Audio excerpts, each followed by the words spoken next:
Religious views. Mascus sees religion as an extension of society's laws and another form of control which he rejects. In his studies, Mascus becomes fascinated by Zagic, a powerful mage who was able to make himself a demigod. Although he would not consider himself a worshipper of Zagic, he respects him as somebody who achieved an almost impossible goal. Hey, that's really deep. That's awesome.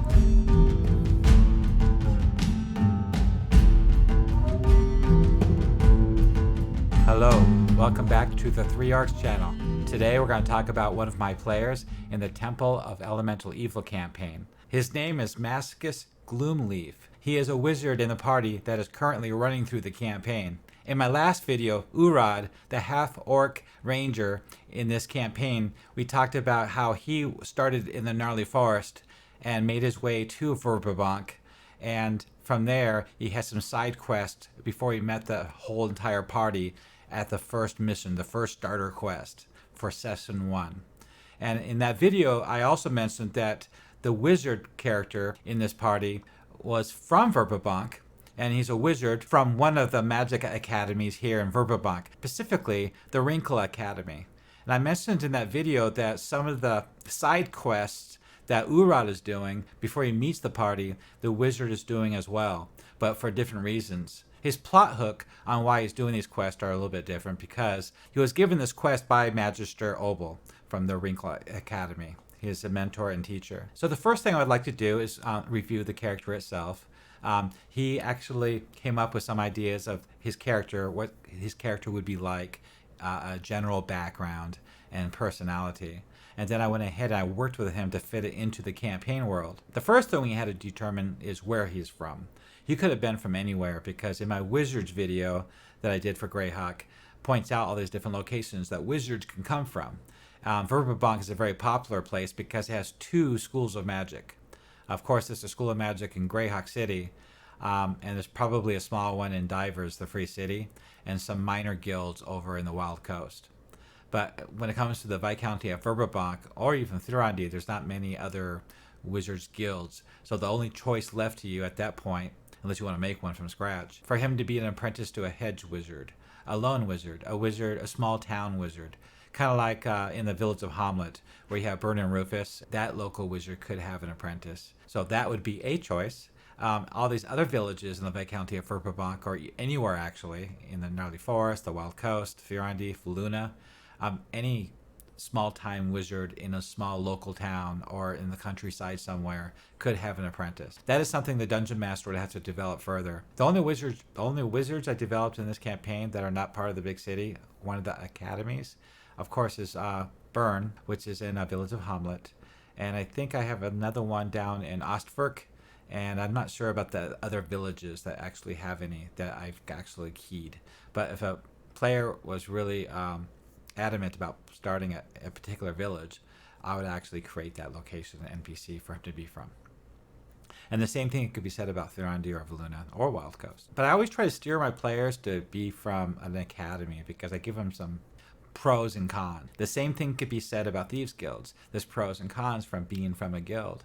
You know, there's expectations and there's things that you have to abide by. There are laws and their requirements, and when they need you, they need you. And if you don't obey if you don't respond or obey their laws, then you're going to be outed or worst, killed. Almost the same thing with a wizard, where you come from an academy and you finish your apprenticeship there. You're a member of an academy that's well known. So not only the bad guys, but the good guys, they all know about that academy and is a little bit more high profile. Some players don't want a high profile. And of course, they have their own individual laws and responsibilities too, depending on the player and the academy. You know, not so much like Thieves Guild, but I'm just saying that if you come from an academy, they do have things that you would have to look at. And mostly it's pros, and that's what I try to convey to the players. The pros of an academy is you get their resources, information, assistance, help, research, spell components, spells, and training, which is an amazing resource to have for a player in the campaign. If you come from a small hedge wizard or a small wizard in the middle of nowhere, you know, you have to rely on this one guy and you have to travel to get there, and there's only so much resources he can make available to you. that you could, his library won't be the largest, and his research lab and his components won't be the grandest as an academy would have. D&D had a huge impact on my life. I started playing in grade school after Star Wars came out in 1977, where I started a gaming club that led to D&D. At the time, I would be found in the classroom, keeping my head low, buried in a fantasy book. The D&D Blue Box set changed and consumed my life. Quickly after that, I bought the AD&D Player's Handbook by Gary Gygax, which had a massive influence on me. I highly recommend these books to read. Rise of the Dungeon Master, Gary Gygax and the Creation of D&D by David Kushner and Corinne Sadmi. This graphic novel is a quick read, and it is a brief glimpse into the life of Gary Gygax, the creation of D&D, the controversy, and the effects that the game had on pop culture and the many lives that it touched. The next book is Empire of Imagination, Gary Gygax and the Birth of Dungeons & Dragons by Michael Whitwer. I found that this biography is a series of fictional vignettes about events in Gary Gygax's life, loosely connected by nods at context, which is more of a inspired by true events story than an actual biography. And the last one is Of Dice and Men, the story of Dungeons & Dragons and the people who play it by David Ewalt. This was a fun read about the history of Dungeons & Dragons. The author injects that some scenes from one of his own D&D campaign, which I liked, but sometimes it strayed a little bit too far from the subject and covered a lot other role-playing games. I was really happy to identify with a lot of the scenes in this book, and not just from playing the game. You can find my affiliate links down below. With that said, let's continue with his background. He decided his name was Mascus Gloomleaf, but he is human. I'm not sure where the last name Gloomleaf came from. Maybe he changed his mind halfway through from being an elf. His full name is Mascus Gloomleaf. His backstory goes like this. Abandoned on the streets of Verbobonc, Mascus lived as a street urchin until he was recruited by Obel to join the Wrinkle Academy at the age of 10 to be servant, and then when he was old enough to become an apprentice. He liked the idea and chose to be from Verbobonc, and so he was working on a way to be from Verbobonc that made sense. He didn't want any strong ties to parentage, so that's why he wanted to be an orphan. His general physical condition: he's short, he's only 5'6". He's a slight of build, average strength and constitution, but born with extraordinary dexterity and nimbleness. He got that description based on his stats, what he rolled. I'll show you that later on in the video of his character sheet. His accessories and apparel, he didn't really fill that out. We just put in Eralions, letter, and Amulet, which is his plot hook for the campaign, which comes from the Wizard's Amulet from Necromancer Games. And I'll show you that background too, how I used that. I love that storyline. I love that plot hook from Wizard Amulet. And so I took that storyline and that adventure and I blended it into the storyline of the Temple of Elemental Evil and the World of Greyhawk. I just changed it to fit the campaign. And it really hooks the player. I love that story adventure hook where it engages him, it draws him in. It's very mysterious. And it's very exciting the way they start that campaign with that amulet and his nemesis coming after him with his evil, vile familiar. Now let's go ahead and talk about his history. Mascus was born on the streets of Verbobonc, never knew his mother or father, no family at all. A very young child was beaten by one of the tavern owners and eventually not allowed to come inside. Little Mascus ran with the River Rat Boys after all. Living in the discarded cargo merchant stalls along the Verbobonc docks, running barefoot up and down the boardwalk, darting between crowds running from the dogs and the slavers. That's common in most large cities. If you get anywhere near the docks at night and you're defenseless, you gotta watch out for some of those crews at the boats that are docked. They could delve in slave trade, and they could take you and force you, conscript you into their crew, or as a slave, and fetter you down below in the decks and sell you down the road like in the Wild Coast or something. So one day, Marcus was running from the Cobwalkers. By the way, as you know from my other videos, Cobwalkers are the local militia. They're the local guard. Past the new magic school in the foreign quarter, and one of the adepts tried to use arcane magic of terrible power to stop him in his tracks. You quickly begged and pleaded to be let go. He knew that the Gentleman of the Watch would... The Gentleman of the Watch is another word for the Cobwalkers. It's the local watch. I don't prefer the name of the watch as Gentleman of the Watch, but it came from the Living Greyhawk series. They would not take the word of a river rat over a mage of the city, but to Mascus's good fortune, Magister Obel Quillkeeper Humbleborough Har interrupted with amusement and dismissed the scowling apprentice and asked if you could be taken to your review yet. As all the boys know, once a year it's required that all boys in the city be to conduct a review with the master wizards of the city. That's just something I added. I thought was interesting. Master Har then asked if you would be interested in joining the Wrinkle Academy of Magic. But you said no. You do not want to turn into a frog or a fish. Master Har convinced you that if you pass the entrance exam, the testing, he will feed and clothe you, provide you with your own room and bed. Perhaps if you work it off in the labs and study in the library, with Mascus passing the testing and surprising aptitude, he was admitted into the Wrinkle Academy of Magic. During this stay at the academy, you found friends and shares your desire to learn the world and gain experience, sharing your dreams to agree to become the most powerful wizard of Earth has ever seen. I asked the player, what his goals were, and that was one of them. Pretty simple there. So let's go ahead and look at the Wrinkle Academy of Magic here. Now, this is a whole other article. In this article, there's a map, and as you can see, on the southeast side of the city, in the foreign quarter, this purple star right here is the Wrinkle Academy of Magic. So the Wrinkle Academy of Magic is a brand new school of magic founded by the enthusiastic and intelligent gnome wizard Obel Quillkeeper Humbleborough Har. Obel Har founded the Wrinkle Academy is so new that many places sport fresh paint and some parts of the buildings are still under construction. The Academy boasts 8 lecture halls, 2 laboratories, one still under construction, a mostly empty library, also under construction, and an administrative suite. Obel Har has taken the title of Magister Har and has thrown the doors of his school open for all who chose to pursue wizardry. Magister Har's academy has been met with some suspicion by the cautious folk of Verbobonc City. There's a whole bunch of political things going on behind the scenes here. Because as you know, the Council of Lords with the Viscount and all the lords of the Viscounty, and then you have all the churches where St. Cuthbert is the official church, patron church of the Viscounty. And then you have all the other churches here in the Viscounty and in the city. They're all vying for position. They're all trying to gain favor at the Council of Lords and with the lords and the Viscount himself. And right now, St. Cuthbert's at the top. And we got 2 schools of magic here in Verbobonc. We have the Wrinkle Academy, which is new, and Obel Har is a gnome, which is a big problem because of the gnome issues right now, the gnome troubles in the city, where the people of the city are trying to throw the gnomes out, and some of the lords are moving against them, and some believe that the lords are trying to steal their gem and ore mines from them in the Cron Hills.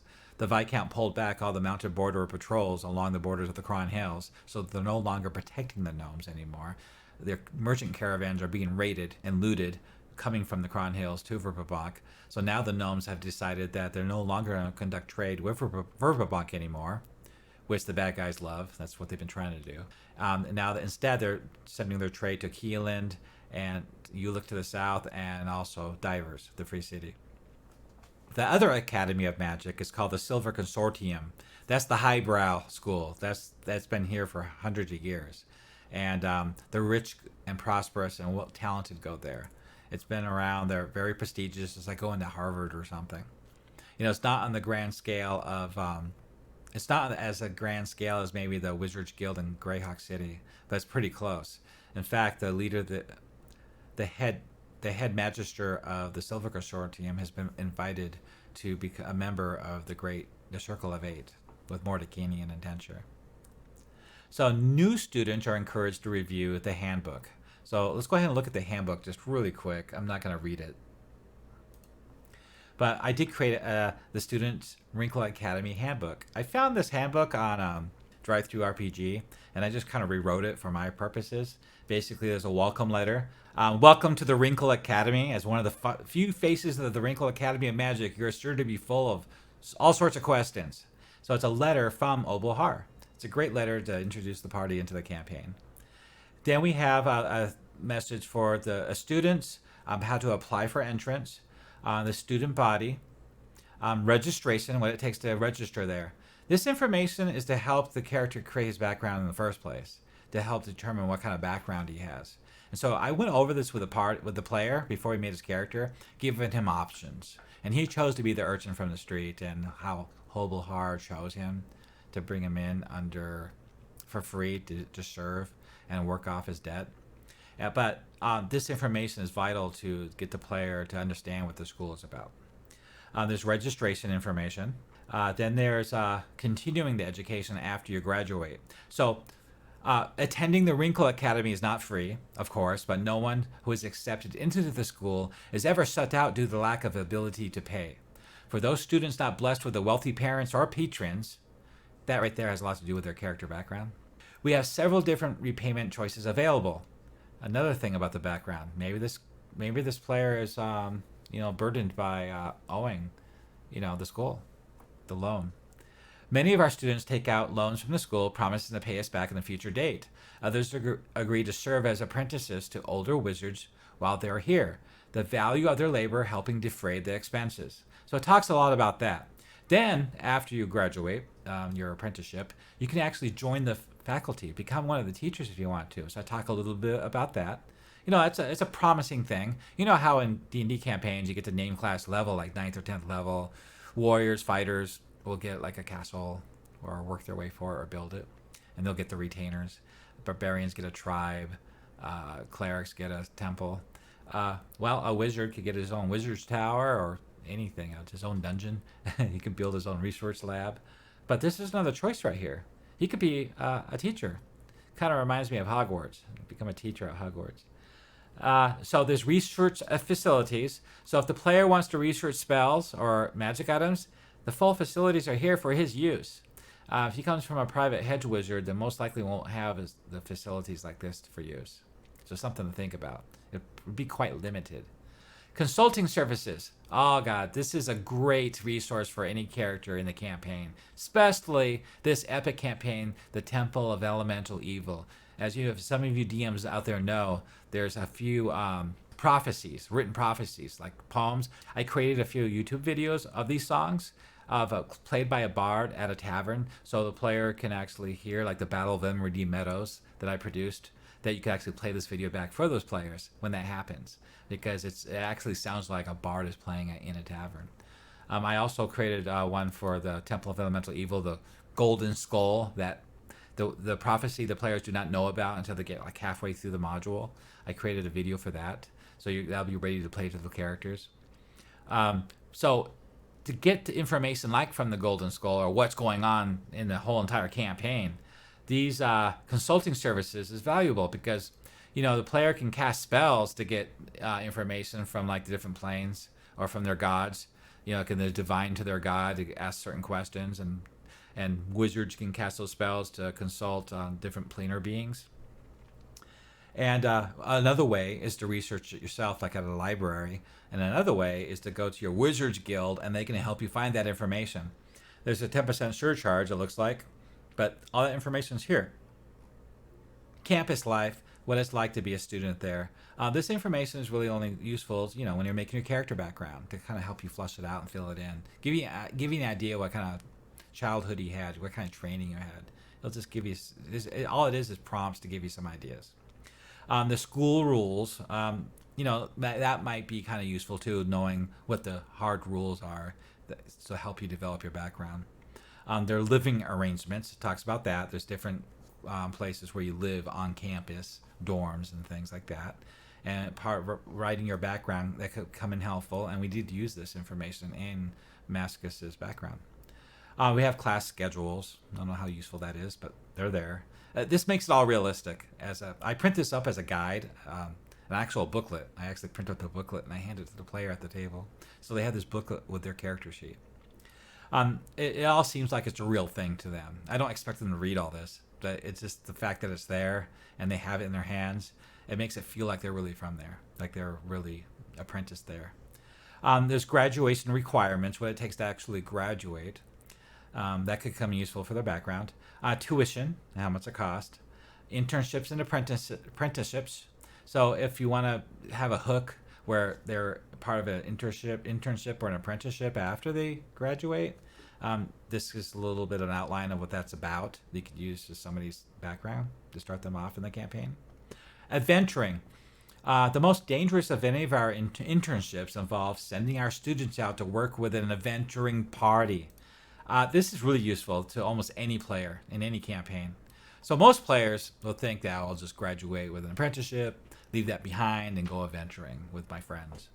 And that's typically what most players do or think about when they run a player in a campaign, without getting too fancy.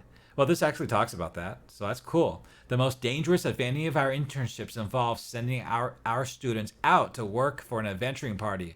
Maybe that adventuring party is recruiting them. Maybe some benefactor is recruiting them, and they're being sent from the school. They hear about it from the school, and they go pursue this line of information. It's also the most popular of our students to do, any of which hope to be able to say that it helped save a kingdom or slay a lot of monsters over the summer break.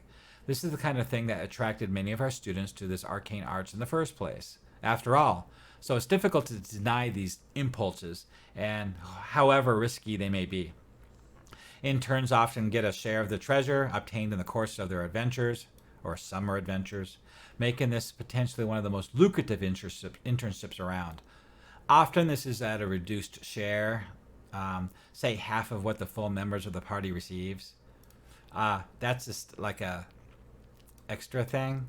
If you wanted to do that, most players and campaigns don't. Just something to think about, like it's an option. If your character want to be different or interesting, you could do that for your character if they want to. But it's far more than most other interns take back to the school with them. As such, these positions are given to those students experiencing difficulty making their tuition payments for one reason or another. In such cases, the student keeps only what's left after settling his debt. This is just options. If you want to make an interesting, different background, kind of cool. I did mix this up with Mascus too. So the faculty, there's Findizer, Professor of Transmutation, Abjuration, Amarine, Professor of Conjuration and Evocation Schools, Carnacchia, Professor of Necromancy and Divination. Then there's Lexandri. The Librarian. The Wrinkle Academy Library has a fine set of spells, scrolls, and research materials. Lexandri does a fine job keeping everything in order. Students and staff are allowed free access to the library. Guests of any other sort must apply with Lexandri for permission to even enter the building. Those who attempt to bypass the restriction are ejected immediately and may be forbidden from ever entering the campus again, much less the library. This would be like a side friend character to the player, maybe somebody that he can go to during the campaign for a resource, for information, for help, for figuring something out. Maybe he's friends with him, kind of like in Hogwarts, Haggard. They can go to him for help sometimes. Anyway, all the professors have full backgrounds too. Findizer, it's a female, and she's a professor of transmutation and abjuration. I have a whole entire description of her history, the classes she teaches, how old she is. So it's useful if you want to use that as some sort of background character or somebody that the player keeps in contact with. And then, of course, there's Amarine, this Professor of Conjuration and Evocation. Another female, short and slender. I got her stats there and her alignment and her age and her background and stuff. So it's an interesting character for the players to be associated with. Then there's Carnacchia. Carnacchia is a professor of necromancy and divination. It's funny how I made all these teachers female. I'm not sure what happened there. I think originally in the article by Badfinger that created the Verbobonc city, he's the one that keyed all this in. So I think that's where I got all this information from. But yeah, she has a whole background and what classes she teaches and stats and stuff. So she's interesting too. There's a whole thing about why you need to be taught necromancy. It's important. And the classes actually reflect that. Lexandri, he's the sage in the library where the players can consort with to get information and help. And I have his whole backstory and background so a dungeon master can role-play him. Okay, then we have the classes themselves. I don't know how useful this is. Just like I said, it's an article, it's a booklet I hand to the players. It's kind of cool, it's all there. Some of the players find it fascinating or interesting, but when it comes to running the campaign, I don't know how useful it'll be, but it's there. I used it, and it's cool. You can use it too if you want. I'll add this to my Patreon if you want a copy. So anyway, I got Basic Air Movements 101, Introduction to the Planes, Introduction to Summoning. So I got Evocation spells. I have Evocation classes, all the classes you take to learn all the stuff. Transmutation, Thaumaturgy, all that stuff. Divination. A first look at Second Sight. Some refer to the arcane ability of the diviner to see things that others cannot, as Second Sight. To develop your own inner eye, you need to understand this metaphor and what it means. You know what's really kind of cool about this, though, is it's a role-playing resource. If a player is really into role-playing their character, they can refer to these classes at certain times in the campaign, depending on who they're talking to. They might refer to a class when they're talking about something else. Maybe somebody's asking a player or a character or NPC is asking them a question about how they know something or how they determined something was there or information they gathered or gained from a spell they cast. Sometimes they can use this information as descriptive dialogue as their response. It flushes out their role-playing a little bit more and make it a little bit deeper. That's if the player's really into that. So I offer it here. It's a lot of reasons why I offer this stuff. It's resources for the players and myself DMing to draw from when I'm role-playing. Okay, Necromancy. The anatomy of humanoid and monstrous creatures. That's very useful. They teach us some of the basic monsters of the realm. Fear and loathing. The actual death is often not nearly as troublesome as the emotions that surround it. So it's interesting stuff that they teach here. Morals and ethics. When working with any magic of any type, much less death magic, you are bound to stumble upon difficult situations in which the right thing to do is not always clear. This series of classes examines the number of different moral and ethical codes and reasoning behind each, such as how they apply to the practicing wizard. So it's kind of interesting how this is all put together. And then the last section, of course, is about specialties classes. So in AD&D 2nd edition, they had this thing called Specialty Wizards, where you can specialize on this chart. Like if you want to be an evocation specialist, you get like an extra spell per level, for spell level to cast, to memorize. But you can't cast transmutation or enchantment spells. The two schools directly opposite on the chart. Everybody can cast divination in the middle. So it made things interesting. That's what 2nd edition was all about.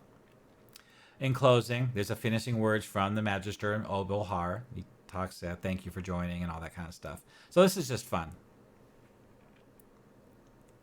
So we'll go back to the Academy again.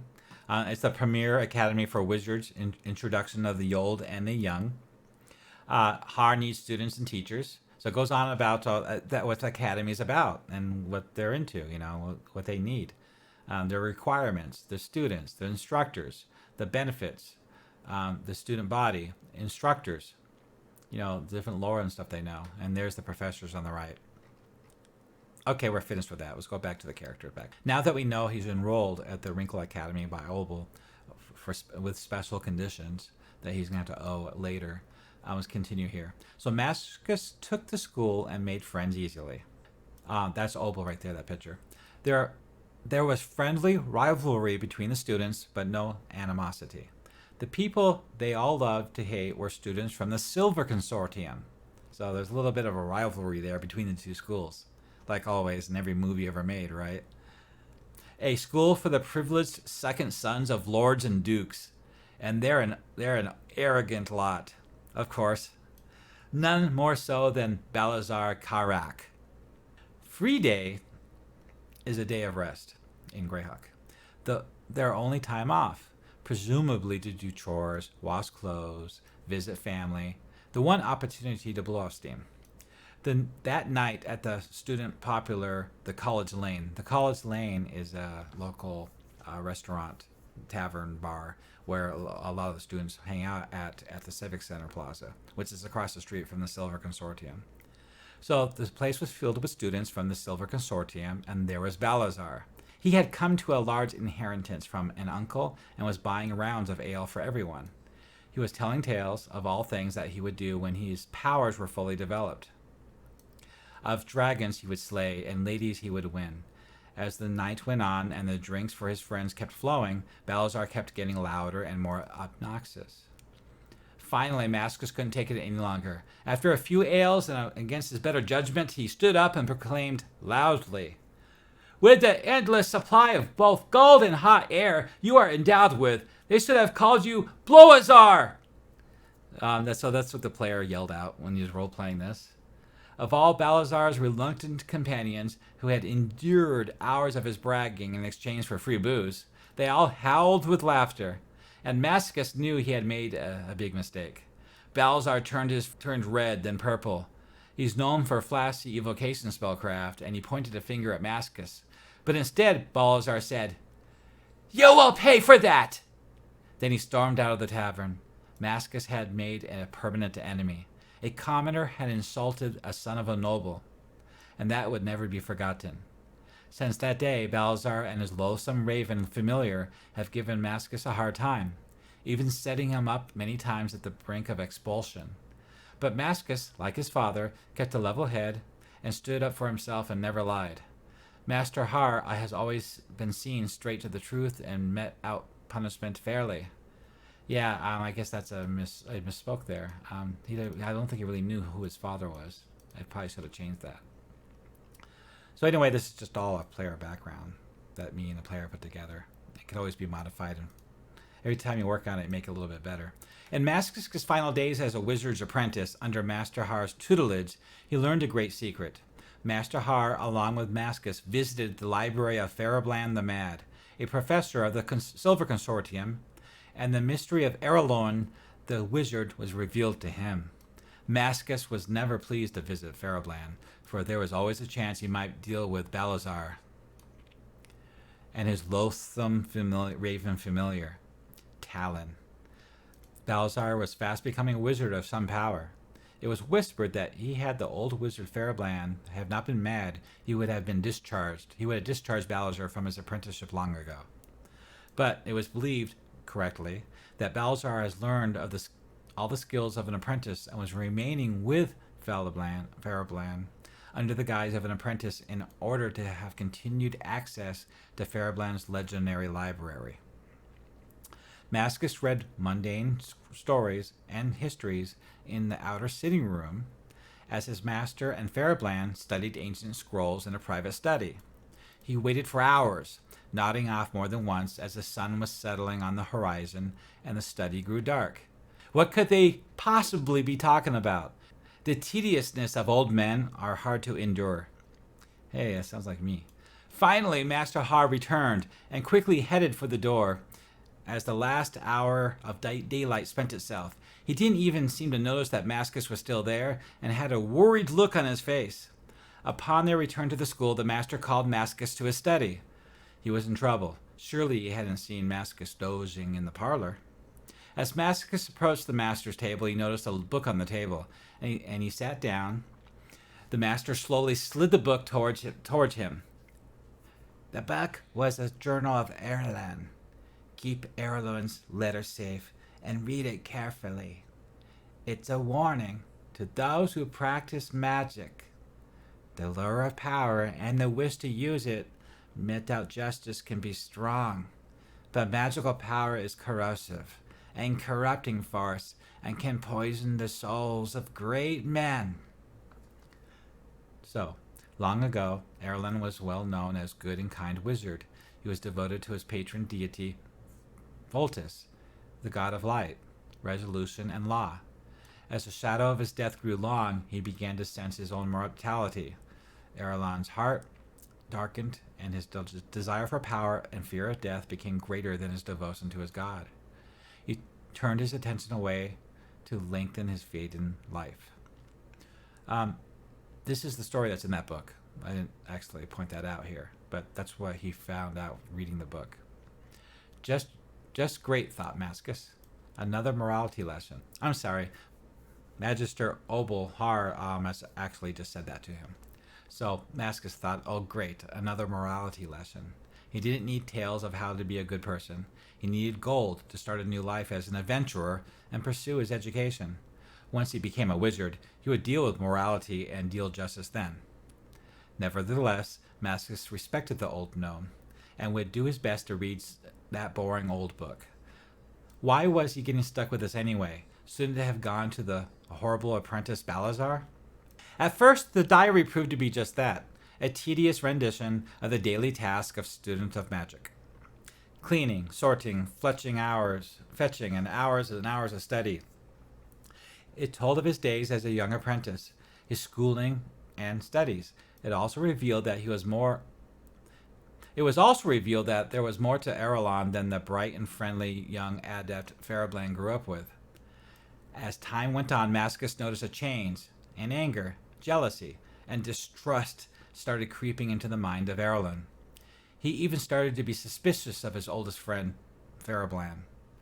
There were plans, or delusions, Mascus couldn't tell which, of becoming all-powerful, of joining the Circle of Eight, of having his own kingdom ruled entirely by magicians, where nobility and the birthright meant nothing, and only magic power was respected.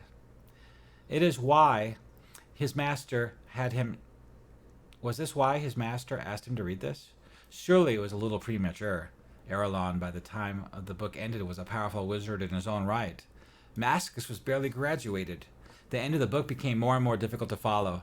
Rambling accounts of events, arguments with Ferroblan, interspersed with plans that sounded crazy to Mascus. Something about a tower? A ritual of immortality? None of it made any sense. And then it ended, mid-sentence, as if the person writing it had suddenly realized that even writing in this book was a huge waste of time and interfering with something they need to embark on immediately. Well, Mascus's imagination wandered. What was Eralion really up to? Was it really possible to become immortal?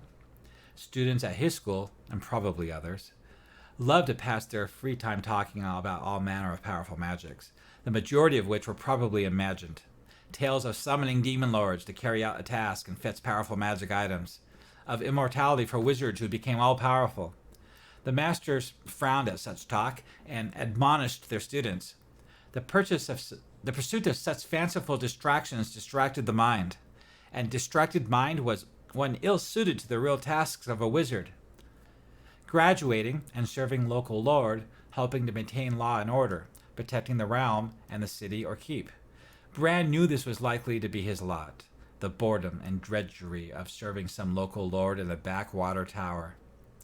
He would earn enough to make a living and hopefully save his family from bankruptcy and pauperism. There's that reference to having a family, so we have a little bit of confusion in this background that needs to be rewritten. But you get the idea of choices you can have with your character, with the player's character, to develop the background of where he could be from. As his mind wandered, grasp on the book slipped, and it fell to the floor with a clatter. A slip of paper now lay next to a small object that skittered a few inches further into the room. Mascus's eyes grew wide. What could this be? The parchment proved to be Eralion's letter that had left for Ferroblan, and the item wrapped in a scrap of silk cloth, an amulet of unknown design. The book, in fact, had a false back few pages that were blank and had been glued to each other, and to the exceptionally thick back cover. Cut into them was a compartment where the parchment and silk and amulet was obviously been hidden. The last thing was a black vellum divider that attached itself firmly to the hidden back section that covered it. The jarring strike to the floor had broken it loose. Was he meant to have this? He didn't know. Almost certainly not. So there's the amulet. So we have a letter here. So I put the letter here from Eralion to Ferroblan. This is his final letter. And it talks about, him dying and worked out a way to live forever. So the players immediately think that Eralion's are Lits now, which is really funny. And it's great. It makes the players excited and scared and worried about the whole thing. And right now, this player is the only person that knows any of this. It's completely up to him whether he shares this information to the rest of the players. And that can come to a head within session 1 as they leave the city. And it's actually come up a few times in further sessions along. And the party actually got pretty upset with our wizard because he actually didn't share this letter or the amulet with the party. And they got into trouble for that. But that's another tale. This is what the letter was about, though. There's a keep near the village of Ostwerk, where he was going to perform some kind of ritual.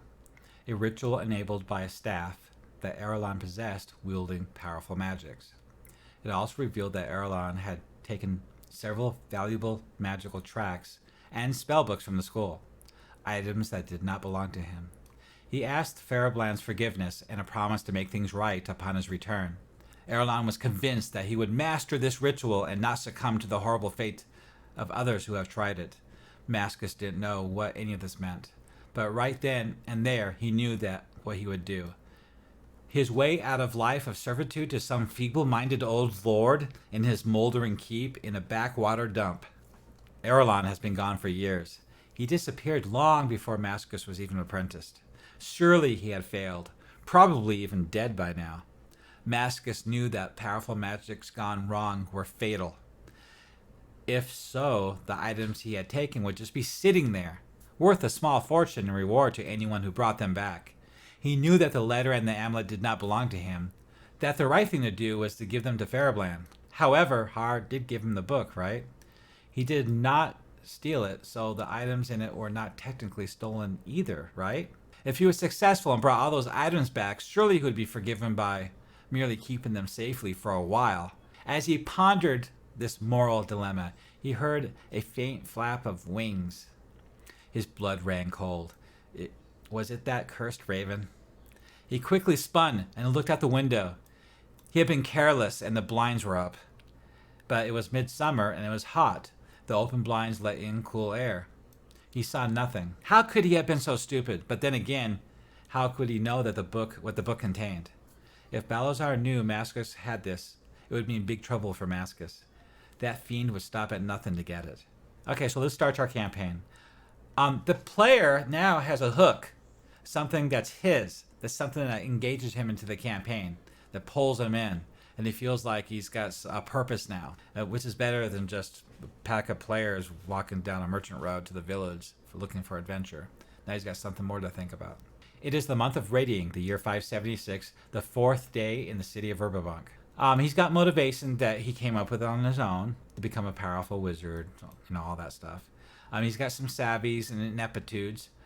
He views society and its laws merely as mechanisms of control for commoners. They keep power with the noble class who views them with disdain, but smart enough to keep those views to himself. However, he does usually follow the law, things like that. So it's interesting. He's got some virtues and personality perks. Although his nature is mostly selfish, Mascus is capable of intense loyalty to those he believes have helped him for reasons other than selfish ones. So that's all good stuff. He's got some flaws.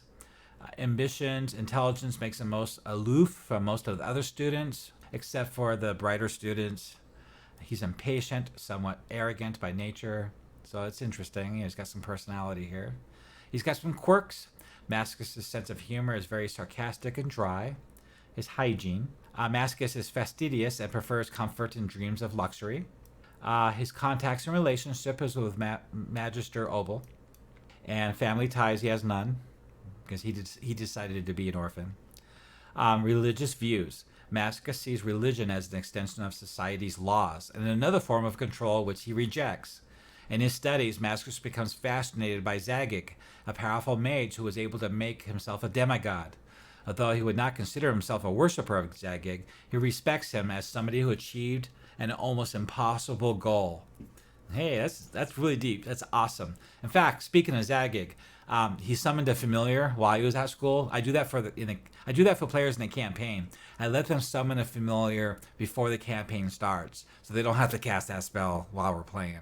It just happened while they were doing their apprenticeship when he learned the spell, and they used the resources of that lab. The master wizard helped him with the spell component, so they don't have to spend their own starting coin on that spell component. That's just what I do in my campaign for my players. So he summoned, I think, a weasel. He's got a weasel, and he named him Zagic. So it's pretty fun. Mascus hates social norms, having to flatter nobles, but smart enough to let his disdain show to others. He's got mannerisms. He's always polite, seems friendly. He's got a speech, very gifted with language, mimicking other races and cultures' accents. He speaks Common, Elven, Dwarven, Gnomos, and Halfling. Then he wrote these session reports that he wrote. This is his journal in his campaign so far. And he wrote out his own viewpoint of what that first mission is. So you got a mission. So let's back up here for a second. He's got a plot hook. Eralions, message, and the amulet. That's one thing. That's before he gets this mission.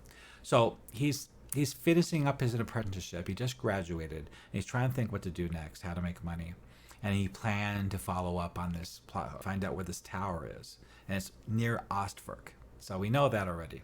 But for me to get him going in the campaign, I hit him with a mission right away. It's a personal, private mission. Only he does it before he meets the rest of the players in the party. The reason I'm doing this, to remind you again, just like in the last video, is I'm trying to showcase Verbobonc. I want the players to get to know Verbobonc, get engaged with them, have ties there, feel like they're really from Verbobonc before they leave it. Because once they leave Verbobonc, they're probably not going to be back in a while. And I want them to have this foundation behind them of who they are and where they're from. So when they get involved with the cult of the Temple of Elemental Evil, the 4 cults, and what they're up to, they feel like they have a lot on their plate. They feel like they have a lot, to be interested in, to be worried about what the consequences of their actions. So the secret mission that was given to him by Master Obel sent me on a mission. I roleplayed this already, so this is his report. And when I roleplayed with him, I didn't write down here in World Anvil because the player has it on his character account, so I can't read it because every player's account is private unless they share it back with you. Master Obel has sent me on a mission to St. Cuthbert's Chapel to question gnarly forest rangers. A gnarly forest ranger and a mounted borderer who was attacked by a hill giant. After questioning them, they believed that the gnomes faked the attack on the caravan so they could sell the goods, which was already paid for in Diver. They believed this because the hill giant they were attacked by was wearing a jeweled necklace that they thought was given to him by the gnomes. There was also no dead gnomes found at the caravan attack site, which fueled their suspicions even further. The Archbishop seemed skeptical about these accusations, and frankly, so am I. And not just because my master is a gnome, but because it doesn't make sense that the gnomes would jeopardize relationships they have been spent decades building. During the questioning, I noticed a young priest lurking outside, but I thought nothing of it until I saw him outside the church rallying a crowd and announcing the gnomes were responsible for the attack on the Viscount's soldiers, which caused the crowd to riot and form groups to scour the city looking for gnomes. I hurried back to the Wrinkle Academy to report to Master Obel, so he could alert his fellow gnomes to find safety. Master Obel, he was already aware of the problem, and told me not to worry. The next day, I decided to visit the human merchant Valen, who the stolen shipment belonged to. He seemed distressed by the stolen shipment, but not as upset as he tried to pretend. He told me that the stolen goods only contained raw gems, which doesn't make sense if the hill giant supposedly stole the necklace from the shipment. I can't be sure yet, as both stories could be plausible. Either the gnomes gave the hill giant the necklace to steal the shipment, or Valen did from his own stock, which specializes in exquisite jewelry. Having finished what I can do in my investigation, I went to Jolly's Inn to represent the Wrinkle Academy in Lady Asbury's summons. That's when he meets the rest of the party. That finishes the backstory for Mascus the Wizard in the Temple of Elemental Evil campaign before he meets the rest of the party at Jolly's Inn. On my next video, I think I'm going to focus on, I did Urad right here, and I just did Mascus right next to him. Elfwine, he's only a 2nd level druid, and he just joined the party in the middle of the campaign, like on Session 10, so I'm probably going to skip him. Samus is really cool. He's the thief in the group, and he's from a small town in the Viscounty, and Vigon is a warrior fighter from the Wild Coast. I might do him, I think I'm going to do him next, definitely. I'll do Vigon next. But as you can see, I'm doing a little bit of review on each player in the party to show how they got to Verbobonc in the first place and why, the reasons they went to Verbobonc and what happened to them, what they experienced in Verbobonc before they all met as a group on this mission from Lady Eleanor Asbury. I hope everything I shared with you will prove useful in your campaign. I don't expect everybody to use all this material, but I think some of it might be really useful.